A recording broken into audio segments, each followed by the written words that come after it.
Hello guys, क्या आपके पास अपनी ज़िंदगी बेहतर करने के लिए 2 मिनट हैं? तो ये कहानी आपकी सोच और उम्मीद बदल देगी। तो गाइस, बिना देरी करते हुए अपनी कहानी पर आते हैं। आज की ये कहानी सुनने के बाद आप हर एक काम पूरी ईमानदारी और मेहनत से करोगे। ये कह लो कि ये कहानी आपको मजबूर कर देगी पूरी ईमानदारी और मेहनत से अपना काम करने के लिए। ये कहानी एक गांव के एक लड़के की घर की मजबूरी और पैसों की कमी की वजह से है। वह घर से दूर काम करने के लिए जाता है ताकि वहां से वो कुछ पैसे कमा लाए, जिससे उसके घर वाले का खर्चा चल पाए। वो लड़का काफी दिनों तक काम की तलाश करता है और आखिरकार उसे काम मिल जाता है। वो लड़का अपना सारा काम पूरी ईमानदारी और मेहनत से पूरे दिन करता है। ये देखकर उसका मालिक खुश हो जाता है। अब 6 महीने तक ऐसा ही चलता है। 6 महीने के बाद वो लड़का अपने मालिक से कहता है, अब मैं कुछ दिनों के लिए वापस अपने घर जाना चाहता हूँ। और उस लड़के को पूरी उम्मीद थी कि उसका मालिक उसे घर जाने से नहीं रोकेगा, लेकिन उस लड़के की सोच से विपरीत उसका मालिक कहता है कि नहीं, तुम्हें तो 2 महीने का थोड़ा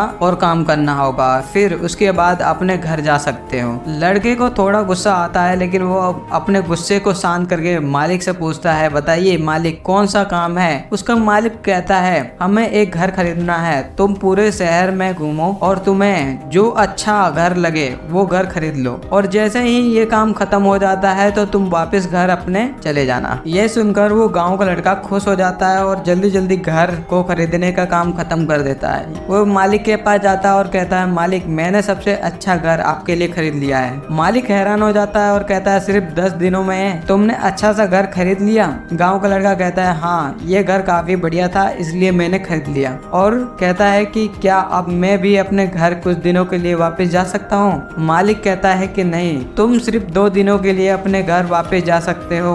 गांव का लड़का कहता है, अरे मालिक, मुझे तो गांव जाने में ही 1 दिन लगेगा, और कैसे भला मैं 2 दिनों तक वापस आ जाऊंगा? मुझे मेरे परिवार के साथ वक्त भी बिताना है। मालिक खुश होकर कहता है कि अब से तुम हमेशा अपने परिवार के साथ ही रहोगे। जो घर मैंने तुम्हें खरीदने के लिए कहा था, वो घर तुम्हारे और तुम्हारे परिवार के लिए मेरी तरफ से एक तोहफा है। यह सुनकर गांव का लड़का खुश होने के बजाय मायूस हो जाता है और कहता है कि अगर मालिक, आपने मुझे पहले कहा होता कि ये घर आप मेरे लिए खरीद रहे हो, तो मैं थोड़ी और जानकारी प्राप्त करके इससे अच्छा घर खरीदता। मालिक ने कहा, मैंने तो 2 महीने दिए थे और 10 दिन में खरीद कर तुमने अपना नुकसान किया है। इस तरह जिंदगी में भी हमारे साथ यही होता है। कहानी में जो मालिक था वो असल में वक्त था, और हमेशा वक्त जाने के बाद कहते हैं कि अगर मुझे पता होता तो मैं इससे भी अच्छा कर देता। इसलिए आप अभी जिंदगी में जो भी कर रहे हो उसे पूरे जुनून और मेहनत के साथ कीजिए। क्या पता आप आज जो काम कर रहे हो आने वाले समय में आपकी जिंदगी बदल दे। Thank you guys. ऐसे ही मोटिवेशनल वीडियो देखने के लिए मेरे चैनल को लाइक और सब्सक्राइब करना ना भूले गाइस।